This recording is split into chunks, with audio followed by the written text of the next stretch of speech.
પાટણ નગરપાલિકા દ્વારા અંબાજી નેડિયા વિસ્તારમાં દબાણ હટાવ ઝુંબેશ 15 લાખ રૂપિયાના ખર્ચે બનશે નવો રોડ।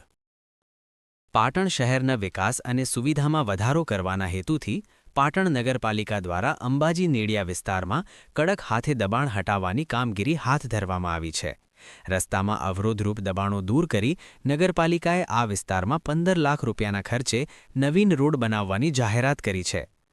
નગરપાલિકાના ચીફ ઓફિસર હિરેલબેન ઠાકરના માર્ગદર્શન હેઠળ હાથ ધરાયેલી આ કામગીરી અંગે માહિતી આપતા તેમણે જણાવ્યું હતું કે નિયમિત સફાઈ અને નિરીક્ષણ દરમિયાન રસ્તા તેમજ પાણીના વહેણમાં અનેક કાચા પાકા દબાણો ધ્યાને આવ્યા હતા, જે અંતર્ગત નગરપાલિકાની ટીમ દ્વારા તાત્કાલિક કાર્યવાહી કરી 3 કાચા પાકા છાપરા અને એક વિશાળ શેડ તોડી પાડવામાં આવ્યો, તો એક મોટું જાહેરાતનું હોર્ડિંગ બોર્ડ હટાવી લેવામાં આવ્યો। પાણીના નિકાલમાં અવરોધ ઊભી કરતી દિવાલો તોડી પાડી રસ્તો સંપૂર્ણ ખુલ્લો કરવામાં આવ્યો। દબાણો દૂર કર્યા બાદ હવે અંબાજી નેડિયા વિસ્તારમાં માળખાગત સુવિધા વધારવા પર ભાર મૂકવામાં આવ્યો છે। સારથીનગરથી નિર્મળનગર સુધી કેનાલની સમકક્ષ અંદાજે 15 લાખ રૂપિયાના ખર્ચે નવો રોડ બનાવવાની કામગીરી ટૂંક સમયમાં શરૂ કરવામાં આવશે। આ રસ્તો બનવાથી વાહનચાલકો અને રાહદારીઓને અવરજવરમાં મોટી રાહત થશે।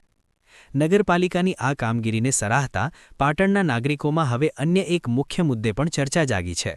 શહેરના મુખ્ય માર્ગો પર અનેક કોમ્પ્લેક્સો નગરપાલિકાના નીતિ નિયમોને નેવે મૂકીને બાંધવામાં આવ્યા છે, જે શહેરની ટ્રાફિક વ્યવસ્થામાં મોટો અવરોધ ઊભો કરે છે। પાટણના ચીફ ઓફિસર આવા અનધિકૃત બાંધકામો અને ટ્રાફિકને નડતરરૂપ કોમ્પ્લેક્સો સામે પણ કાયદેસરની કડક કાર્યવાહી હાથ ધરે તેવી પ્રબળ લોકમાંગ ઉઠવા પામી છે।